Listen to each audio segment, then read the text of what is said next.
تو حضور فرمانے لگے نہیں، مجھے پتہ چلا ہے مدینے میں نا ختیجۃ الکبریٰ کی کچھ سہیلیاں آئی ہیں، تو تم شوربہ زیادہ پکانا، میں کچھ سالن انہیں بھی بھیجوں گا۔ میں کہہ رہا ہوں ذرا رشتے کے احساس کی شدت کو ملاحظہ کریں۔ وہ باتیں جو اکثر لوگ کرتے وہ جھجکتے ہیں کہ اب اس کی بھی شدت بیان کی جائے گی۔ فرمایا میں نے نا انہیں سالن بھیجنا ہے۔ تو حضرت عائشہ صدیقہ کہتی ہیں میں نے جھجکتے جھجکتے سنبھل کر سوچ کر مسجع مکفہ بڑی احتیاط سے نظریں جھکا کے ایک جملہ کہا، میں نے کہا یا رسول اللہ صلی اللہ علیہ وسلم، اللہ نے آپ کو جوان اور خوبصورت بیویاں دی ہیں، آپ تو ہر وقت حضرت ختیجہ کا ذکر ہی کرتے رہتے ہیں۔ کہتی ہیں میں نے تو بات کر دی اور میں خاموش ہو گئی، اب میری جرت نہیں تھی کہ نظر اٹھا کے دیکھوں چہرہ نور کا رنگ کس طرح کا ہے، جھجک رہی تھی۔ پوری ہمت کر کے میں نے ذرا نظر اٹھائی تو حضور کے چہرے پہ جلال تھا۔ تو محبوب فرمانے لگے عائشہ آج بات کی، آج کے بعد نہ کرنا۔ یا رسول اللہ کیا ہوا؟ فرمایا عائشہ میرے پاس جتنے لوگ آئے ہیں نا وہ سکھوں کے وقت آئے ہیں، ختیجہ تو میرے دکھوں کی ساتھی ہے، وہ تو میری تکلیفوں کی ساتھی۔ فرمایا لوگ مجھے پتھر مارتے، میری راہوں میں کانٹے بچھاتے، میں پریشان ہو کے گھر لوٹتا، اس وفادار بیوی کے ایک ہاتھ میں دودھ کا پیالہ ہوتا، ایک ہاتھ میں کھجوریں ہوتی، کھجور کھلا کے دودھ پلا کے بستر بچھا کے کہتی محبوبہ غم نہ کرنا، اللہ بڑی شان عطا فرمائے گا۔ اتنی شدت رشتوں نے پیدا کر دی، اتنا احساس۔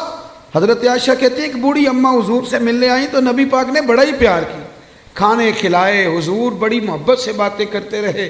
نبی کریم علیہ السلام نے جاتے دفعہ تحفے بھی دیے۔ صاحب کنز العمار لکھتے ہیں حضرت عائشہ کہتی میں نے کہا حضور مہمان تو روز آتے ہیں پر اتنا پیار؟ کون تھی بی بی؟ محبوب فرمانے لگے ختیجۃ الکبریٰ کی سہیلی تھی، یہ آتی تھی ختیجہ ٹائم دیتی تھی۔ کیا خوبصورت جملہ ہے۔ فرمایا میں نے آج ختیجہ کے طریقے کو زندہ رکھا ہے، میں نے اسے وقت دیا، حسن العہد من الایمان۔ محبوب فرمانے لگے اچھے طریقے سے رشتے نبھانا یہ بھی ایمان کا حصہ ہے۔ او میرے دوست رشتوں کی شدت ہو، او یار چھوڑ، ایسے ہی تو باتیں سن سن کے ادھر ادھر سے اپنے سگے بھائی کا مخالف ہو گیا ہے۔ بھائی سے پیار کر، بھائی سے محبت کر۔ میلاد کا معنی رشتوں میں حسن پیدا کرنا۔ ایک صحابی نے آ کے عرض کی یا رسول اللہ یہ میرا بھائی آپ کے پاس ہی بیٹھا رہتا ہے، مشکات میں موجود، سارے کام تو مجھے کرنے پڑتے ہیں۔ تو میلاد والے محبوب نے کیا خوبصورت جملہ کہا، فرمایا جا جا کے ڈیوٹی کر، رب جو تجھے رزق دیتا ہے نا وہ اس کی برکت سے عطا کرتا ہے۔ اتنا حسن پیدا کر دیا رشتوں میں، اتنا۔ او یار بہن کے لیے جو جذبات نبی پاک نے بیان فرمائے۔ حضرت شیمہ حضور کی رضائی بہن تھی، توجہ ہے میری بات پر؟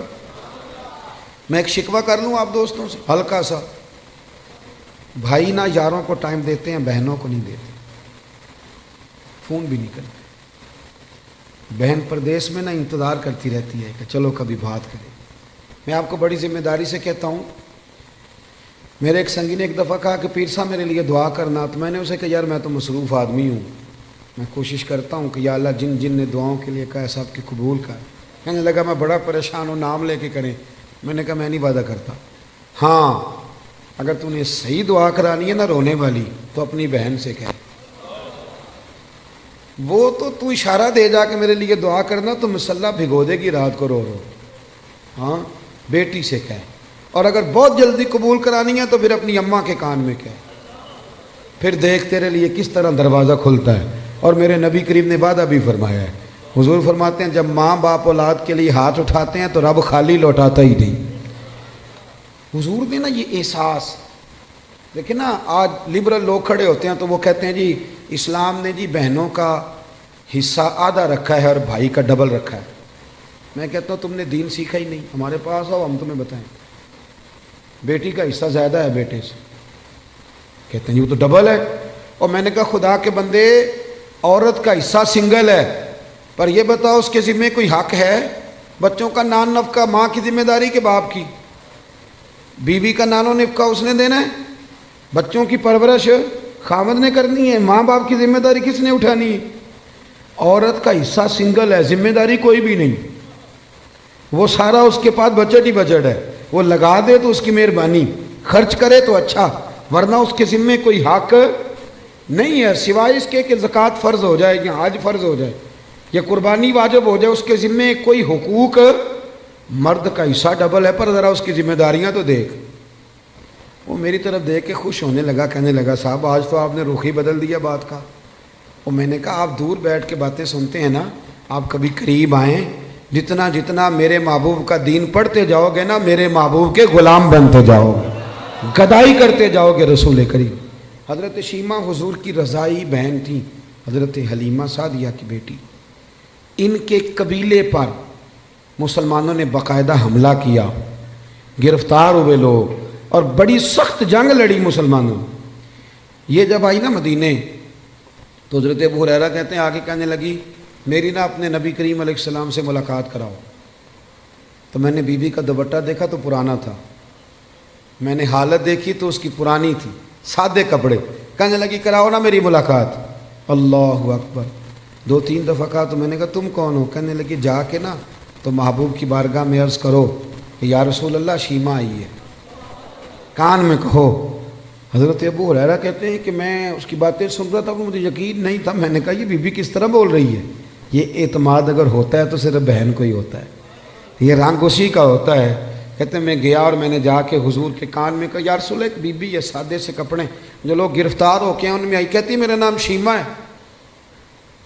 ابو ہریرہ کہتے ہیں محبوب نے تو دونوں مقدس آنکھیں کھول کے میری طرف دیکھا، فرمایا شیمہ؟ یا رسول اللہ ہاں۔ کہتے ہیں حضور اتنی تیزی سے اٹھے کہ چادر مبارک منبر پہ رہ گئے۔ محبوب گھر لے گئے، کہا عائشہ کو بھی بلاؤ، فاطمہ کو بھی بلاؤ، سودا اور حفصہ کو بھی بلاؤ، میری ہمشیرہ آئی ہے۔ کھانے بننے لگے، خدمتیں ہونے لگی۔ سارا زمانہ ترستا ہے کہ مدینے میں کوئی کلی بن جائے، پر میرے محبوب فرمانے لگے شیمہ تو پسند کرے تو تیرے لیے مدینے میں مکان نہ بنا دوں، اگر تو کہے تو میرے پاس رہ جا میری بہن، یہاں رہ جا۔ حضرت عائشہ کہتی میں رو رہی تھی کہ محبوب اتنا پیار، اتنی محبت، وہ رضائی بہن کے ساتھ۔ میلاد تو احساس کا نام ہے، تیرے اندر احساس ہی نہ ہو اور تو خالی نعرے لگا کہ گھر لوٹ آئے، تو تو میلاد کو کیا سمجھا؟ تو مقصد تک کیسے پہنچا؟ میرے عزیز غور کرے۔ حضرت شیمہ کہنے لگی نہیں میں نے واپس جانا ہے، اور میں ٹھیک ہے میں تیاری کرا دیتا ہوں۔ کہنے لگی اکیلی نہیں جاؤں گی، میرا جتنا قبیلہ گرفتار ہوا ہے سارا آزاد کریں۔ حضرت عائشہ کہتی ہیں پہلے جتنی بھی باتیں ہوتی تھی مشورے سے ہوتی، صحابہ کو بلایا جاتا، مشورہ کیا جاتا، لیکن ادھر بہن کے لب ہلے آزاد کرنے، ادھر حضور نے مشورے نہیں لیا، فرمایا جا سارے ہی آزاد ہیں بغیر مشورے۔ احساس کا نام میلاد ہے، تھوڑا احساس۔ آپ یقین کریں کبھی کبھی بڑی دقت ہوتی ہے، محافل میلاد میں بڑی دقت ہوتی ہے، یار آپ احساس ہی نہیں کر رہے، آپ سمجھ ہی نہیں رہے چیزوں کو کہ یہ کس قدر خوبصورتی کا موقع ہے۔ پوری دنیا کے احساس کا پیغام اگر دیا جا سکتا ہے تو میلاد شریف کے نام پر دیا جا سکتا ہے، میلاد النبی کے نام پر۔ ایک بات اور کرتا ہوں بات سمیٹنے سے پہلے، حضرت ام ایمن رضی اللہ تعالیٰ عنہ، یہ حضرت عبداللہ جو محبوب کے والد گرامی ہیں، حضرت عبداللہ رضی اللہ تعالیٰ عنہ کی آزاد کردہ کنیز تھی۔ حضرت آمنہ کی بھی انہوں نے خدمت کی، نبی کریم کو دودھ بھی پلایا۔